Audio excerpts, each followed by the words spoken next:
Hello बच्चों, मैं हूँ आपकी हिंदी टीचर अंजू मैडम और मेरे क्लास में आप सभी बच्चों का हार्दिक स्वागत है। बच्चों, आज मैं आप लोगों के समक्ष कवि जयशंकर प्रसाद की एक प्रमुख कविता बीती विभावरी जागरी को लेकर उपस्थित हूँ। आप सभी जानते हैं कि जयशंकर प्रसाद जी हिंदी साहित्य के आधुनिक काल के छायावाद के एक प्रमुख कवि हैं। कवि जयशंकर प्रसाद की प्रसिद्धि का आधार उनके द्वारा लिखित महाकाव्य कामायनी है। इसके अतिरिक्त उन्होंने लहर, आंसू, झरना, चित्रधार जैसी बहुत सी महत्वपूर्ण रचनाएं की है। तो आज मैं जो कविता लेकर आपके समक्ष उपस्थित हूँ वह उनके काव्य लहर में संकलित है और कविता का शीर्षक है बीती विभावरी जागरी। यह एक गीत है। यह कविता तो है ही, लेकिन इसे एक जागरण गीत भी कहते हैं। तो चलिए मैं कविता को पहले पढ़कर सुनाती हूँ। तो बीती विभावरी जागरी और कवि हैं जयशंकर प्रसाद। देखिए, बीती विभावरी जागरी, अंबर पनघट में डुबो रही, तारा घट ऊषा नागरी, खगकुल कुलकुल सा बोल रहा, किसलय का अंचल डोल रहा, लो यह लतिका भी भर लाई, मधुल मुकुल नवल रस गागरी, अधरों में राग अमंद पिए, अलकों में मलयज बंद किए, तू अब तक सोई है आली, आंखों में भरे बिहागरी। तो अब चलिए मैं इस कविता या गीत में आए हुए कठिन शब्द के अर्थ को आप लोगों को बता दूं। देखिए, बीती यानी समाप्त होना, विभावरी यानी रात्रि या रात, अंबर यानी आकाश, गगन, नभ। यहाँ पर मैंने पर्यायवाची लिखा है ताकि आप इस बात को भी समझ लें। पनघट, देखिए पनघट का क्या अर्थ है? पन यानी पानी और घट यानी होता है घड़ा, लेकिन यहाँ घट से घाट अर्थ भी हो सकता है। तो पानी भरने का स्थान, यानी आप लोगों ने देखा होगा कि गांव में लोग तालाब जाते थे, नदी जाते हैं पानी भरने के लिए, तो वहाँ एक घाट बना रहता है जहाँ पर गांव की स्त्रियाँ जाती हैं और वहाँ पर पानी, वहीं से पानी भरकर लाती हैं। तो वह पनघट। घट यानी घड़ा। उषा कहा गया प्रातःकाल यानी प्रभात बेला को। नागरी, देखिए नागरी का अर्थ होता है नगर में रहने वाली, नगर में रहने वाली सुंदर स्त्री। खगकुल यानी पक्षियों का समूह। और कुलकुल का क्या अर्थ है? कलरव करना, चहचहाना। पक्षियों की जो आवाज़ होती है, चहचहाट होती है, उसी को कुलकुल यहाँ पर कहा गया है। किसले, किसले कहा गया कोमल पत्ते, कोपल। आप लोगों ने देखा होगा कि बसंत ऋतु में भी आप लोगों ने देखा है, या जब पेड़ में नए पत्ते आते हैं तो बहुत सारे कोमल कोमल पत्ते होते हैं। हम लोग पहले छोटे जब थे तो क्या करते थे, कोमल पत्तों को तोड़कर अपने कॉपी में उसको दबा के रखते थे। तो कोमल पत्ते देखने में काफ़ी सुंदर लगते हैं, एकदम चिकने से लगते हैं। तो यहाँ पर किसले का अर्थ यही है। लतिका कहा गया लता या बेल। मधु मुकुल, मुकुल का अर्थ होता है कली, और मधु कहा गया पराग को। तो पराग युक्त कली, तो यहाँ पर मधु मतलब शहद भी हो सकता है। आप लोग सभी जानते हैं कि फूलों में शहद भी होता है। वही तो मधुमक्खियाँ क्या करती है, वही शहद को, वही उसी मधु को लेकर के ही तो शहद बनाती है, मधु बनाती है, अपने छत्ते में उसे जमा करती है और हम लोगों को उससे शहद मिलता है।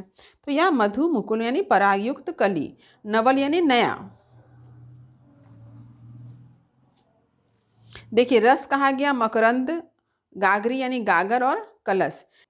अधर यानी होंठ। राग यानी रागिनी, प्रेम। यानी राग का अर्थ क्या होता है?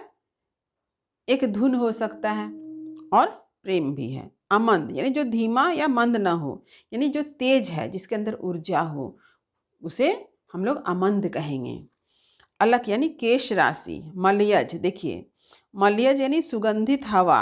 अब मलयज यानी कहा जाता है कि एक पर्वत है मलय पर्वत, जिस मलय पर्वत पर बहुत तरह तरह के फूल खिलते हैं, और जब वहाँ से हवा बहती है तो वो अपने साथ क्या करती है, फूलों की सुगंध को लेकर बहती है। तो इसलिए मलय पर्वत से चलने वाली हवा को ही मलया नील कहते हैं। तो मलयज अगर शब्द का प्रयोग है तो इसका अर्थ ही हुआ सुगंधित हवा। आप सभी ने देखा होगा, चाहे वो ठंडा के समय हो या गर्मी के समय में हो, जब आप किसी बाग बगीचे के बगल से गुजरते हैं तो फूलों की भीनी भीनी खुशबू हमें मिलती है। तो ये फूलों की भीनी भीनी खुशबू हवा के माध्यम से ही हम तक पहुंचती है। तो ऐसे हवा को ही मलयज कहा गया है। आप लोगों ने गर्मी के मौसम में देखा होगा रजनीगंधा, बेली, जूही की खुशबू कितनी मधुर और अच्छी लगती है। ये आप दूर से ही इस खुशबू को ले सकते हैं, क्योंकि वो हवा के साथ बहते हुए हमारे नाक तक पहुंच ही जाती है। तू, देखिए यहाँ पर तू शब्द का प्रयोग, इस कविता में तू शब्द का प्रयोग आया है। तो तू शब्द का प्रयोग चूंकि तुम होता है, लेकिन ये तू शब्द का प्रयोग हम लोग कब करते हैं? जब हम किसी के लिए बहुत प्रिय होते हैं, कोई हमारा बहुत अधिक अपना होता, तो हम लोग वहाँ तू शब्द का प्रयोग करते हैं। जैसे कि आप लोगों ने देखा होगा कि जब आप अपने मित्रों से बातचीत करते हैं तो वहाँ पर तू का प्रयोग कर देते हैं। क्यों करते हैं? क्योंकि मित्र आपका बहुत घनिष्ठ होता है, बहुत अपना होता है। साथ ही साथ यहाँ पर जो है शिकायत के लहजे में भी है, जुजलाहट के लहजे में भी ये तू शब्द का प्रयोग है। आली मने सखी, और विहाग कहा गया है एक राग जो रात में गाया जाता है। तो ये है कठिन शब्द के अर्थ।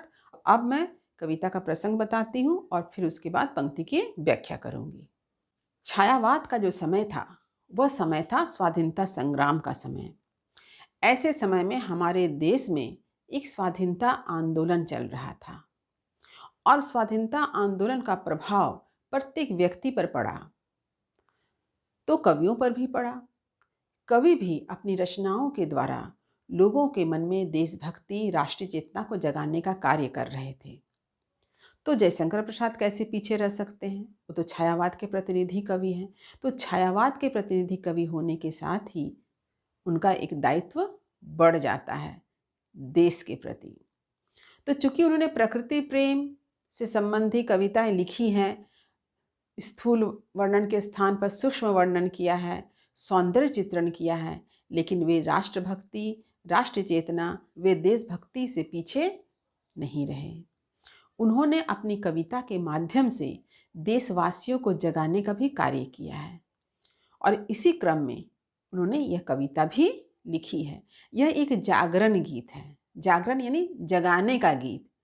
तो एक है नींद से जगाना और एक है मनुष्य के मन में नवचेतना जागृत करना, स्वाधीनता की चेतना जागृत करना, नव ऊर्जा जागृत करना। और यह भी कवि जयशंकर प्रसाद जी का उद्देश्य रहा है। तो यहाँ पर उन्होंने एक कल्पना की है कि एक सखी दूसरी सखी को जगा रही है, लेकिन अप्रत्यक्ष रूप से वे देशवासियों को जगा रहे हैं ताकि वे नव ऊर्जा से भरकर देश हित में कार्य करें, देश को आज़ादी दिलाने में अपना योगदान दें। सबसे पहले मैं इस कविता का जो अर्थ है उसे मैं समझाती हूँ, फिर इसके बाद मैं विशेष को बताऊंगी। देखिए, बीती विभावरी जागरी। कवि कहते हैं कि एक सखी, कोई एक नायिका है, उसे जगा रही है और क्या कहती है? बीती विभावरी जागरी। तो नायिका सोई हुई है और उसे जगाने का कार्य उसकी सखी कर रही है और कहती है कि बीती विभावरी, विभावरी यानी रात्रि बीत गई है, समाप्त हो गई है, जागरी, अब तुम जागो। ये जो जागरी शब्द का प्रयोग है, री, ये हम लोग कब करते हैं? अपने मित्रों में बातचीत करने में करते हैं ना, इस तरह से रे री का प्रयोग करते हैं। तो यहाँ पर वही अपनेपन का भाव लेकर के एक सखी अपने दूसरी सखी यानी जो नायिका है उससे कह रही है कि रात्रि समाप्त हो गई है, अब तुम जागो, अब सोने का समय नहीं है क्योंकि रात तो बीत चुकी है। अंबर पनघट में डुबो रही तारा घट उषा नागरी। और वह सखी है नायिका से यह कहती है कि रात बीत चुकी है, अब प्रभात बेला है। और इसका वर्णन कैसे कर रही है कि देखो, आसमान रूपी पनघट, अंबर पनघट, यहाँ पर अंबर को पनघट में के रूप में माना गया है। तो आसमान रूपी पनघट में ये जो उषा नागरी है, यानी उषा काल जो है उसे एक स्त्री के रूप में बताया जा रहा है कि उषा एक स्त्री के रूप में है। वह क्या करती है? तारा घट यानी तारा रूपी घड़े को डुबो रही है। आपको इस अर्थ को समझने के लिए अपने दिमाग में, अपने आंखों के सामने एक कल्पना करना होगा कि ये आसमान एक पनघट की भांति है और प्रातःकाल उषा वेला जो है वो एक स्त्री है और जिसके पास जो घड़ा है वो है तारा। तो हम लोग प्रातःकाल क्या देखते हैं कि तारा जो होता है वो आसमान में विलुप्त हो जाता है, दिखाई नहीं देता, हम लोग कहते हैं डूब गया। तो कवि ने यहाँ पर ये कल्पना की है कि उषा नाम की जो नागरी है उसने अंबर रूपी यानी आसमान रूपी पनघट में क्या किया है, तारा रूपी घड़े को डुबो दिया है या डुबो रही है। यानी डुबो रही यानी धीरे धीरे तारा अब दिखाई नहीं देगा, यानी उषा काल है, धीरे धीरे सूर्य की किरणें दिखाई देगी और उसके प्रकाश से क्या होगा, तारा दिखाई नहीं देगा। तो चूंकि सूर्य के प्रकाश से तारा दिखाई नहीं देता है, लेकिन यहाँ पर कवि ने कल्पना की है कि अंबर जो है एक पनघट के समान है, यानी आसमान एक पनघट के समान है, पानी भरने का स्थान है, जहाँ पर उषा नाम की एक स्त्री जाती है, क्या लेकर, तारा रूपी घड़े को लेकर, और उस घड़े को कहाँ डुबो देती है, उस अंबर रूपी पनघट में, यानी वहाँ जो जल है उसमें डुबो रही है। अतः अब सवेरा हो रहा है, तो यहाँ पर कवि ने उषा यानी प्रातः बेला का मानवीकरण किया है, उसे एक स्त्री के रूप में उपस्थित किया है, इसलिए यहाँ पर मानवीकरण अलंकार है। यानी जब तारे आसमान में डूब गए तब क्या होता है, खगकुल पक्षियों का समूह कुलकुल सा बोल रहा, यानी पक्षियों की कलरव जो है हमें चारों तरफ सुनाई देने लगती है। आप लोगों ने देखा होगा कि एक शाम के समय आपको पक्षियों की खूब चहचहाहट सुनाई देगी। कोई पेड़ अगर होगा, देखिएगा खूब पक्षी वहाँ चहचहाते चहचहाते, फिर देखोगे शाम के बाद एकदम शांत होकर वहीं पर मानो सो जाते हैं। और जैसे सूर्य की पहली किरण उसे दिखाई देती है, वे पक्षी फिर चहचहाना शुरू कर देते हैं। तो प्रातःकाल होते ही हम लोग क्या सुनते हैं, पक्षियों का चहचहाना। तो कभी यहाँ पर वही कह रहे हैं कि वो सखी क्या कहती है कि सुबह हो गई है और पक्षियों का कलरव जो है सुनाई दे रहा है, किसलय का अंचल डोल रहा। अब देखिए, चूंकि प्रातःकाल है, एक हल्की हवा चलती है, इससे क्या दिखाई देता है कि जो कोमल कोमल पत्ते पेड़ पौधों में निकले हुए हैं वो थोड़ा सा थिरकन लेते हैं, थोड़ा सा हिलते हुए दिखाई देते हैं। तो यहाँ पर सखी कहती है कि सिर्फ पक्षी चहचहा रहे हैं ऐसी बात नहीं है, कोमल पत्ते भी हिल रहे हैं। आंचल यानी उसको जो पत्ते का जो पूरा बनावट है वो उसका आंचल है, वो भी हिल रहा है। तो यहाँ पर यह अर्थ भी लगाया जाता है कि उषा नागरी जो है उसका साड़ी का आंचल वो कोमल पत्ता है जो हिल रहा है।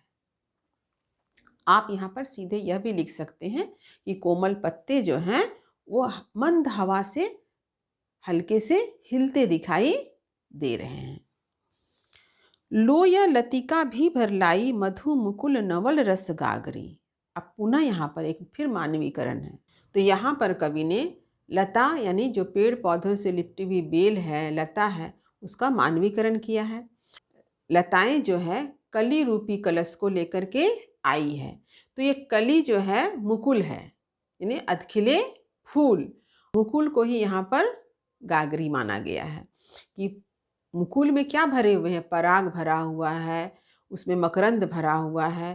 तो कवि की कल्पना है कि लताएं जो हैं वो अपने साथ जो है अधखिली कली जो है उसे लेकर के उपस्थित है, यानी ये अधखिली फूल जो हैं वो पूरी तरह से खिलकर क्या बन जाएंगे, प्रस्फुटित होंगे और वो फूल बन जाएगा।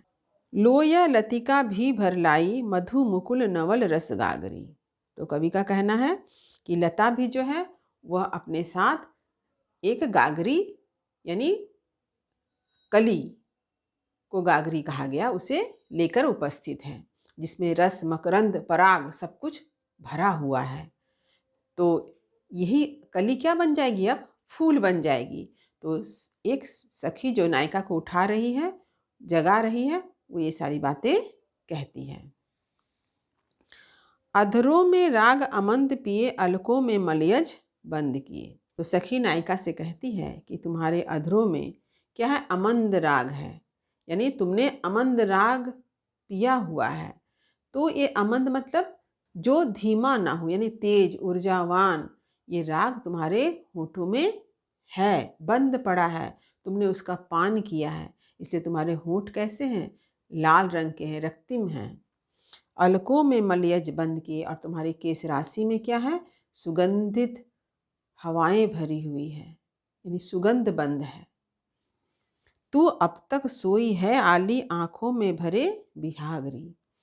और वह सखी अपनी दूसरी सखी से, जो नायिका है यहाँ पर, उसे कह रही है कि तुम अब तक सोई हुई हो, प्रातः काल हो गया लेकिन तुम अभी तक सोई हो, निद्रा में हो, और तुम्हारे आंखों में नींद की खुमारी है, यानी तुम्हारे आंखों में अभी तक विहाग भरा हुआ है। ये विहाग मतलब नींद की खुमारी अभी तक है, इसे तुम जल्दी त्यागो। और यहाँ पर जो विहाग री शब्द का प्रयोग है, इसमें एक अपनापन है, जो जुलाहट है, एक शिकायत है। तो यहाँ पर कवि ने हम देशवासियों को जगाने का प्रयास किया है। कवि का कहना है कि विश्व के अनेक देश जो हैं अपने स्वाधीनता के लिए लड़ाई कर रहे हैं, युद्ध कर रहे हैं, लेकिन तुम अभी तक सोए हुए हो, तुम्हें भी जगना होगा और अपनी आज़ादी के लिए लड़ाई लड़नी होगी, तुम्हें भी देश को आज़ाद कराना होगा। तो अब चलिए मैं इसका विशेष बतला दूँ। विशेष पहला, यह कवि प्रसाद जी का एक जागरण गीत है। यहाँ कवि प्रातः काल का सुंदर वर्णन करने के साथ साथ प्रतीक व लक्षणा के माध्यम से अपने समय की स्वाधीनता संग्राम व देशभक्ति की चेतना व जागरण को अभिव्यक्त किया है। तो जागरण का अर्थ क्या है, नवीन ऊर्जा, नवीन चेतना का संचार करना। दूसरा है, प्रातःकालीन उषा बेला को नागरी अर्थात नगर की स्त्री के रूप में मानवीकरण किया गया है। तीसरा देखिए, प्रातःकालीन हलचल जैसे तारों का अस्त होना, पक्षियों का कलरव, पत्तों का डोलना, लताओं में फूलों का खिलना इत्यादि का सुंदर चित्र प्रस्तुत किया गया है।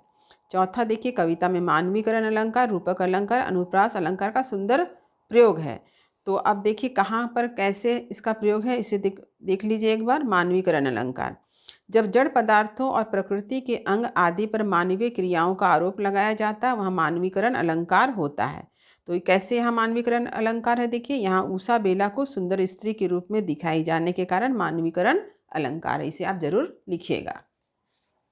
फिर देखिए रूपक अलंकार, जब उपमेय में उपमान का आरोप किया जाता है तो वहाँ रूपक अलंकार होता है। तो यहाँ रूपक अलंकार कैसे, देखिए अंबर पनघट, यानी अंबर है उपमेय और पनघट है उपमान। तो उपमेय में उपमान का आरोप है, यानी अभिन्नता दर्शाए जाने के कारण यहाँ रूपक अलंकार है। ठीक इसी तरह से तारा घट, यानी तारा है उपमेय और घट है उपमान।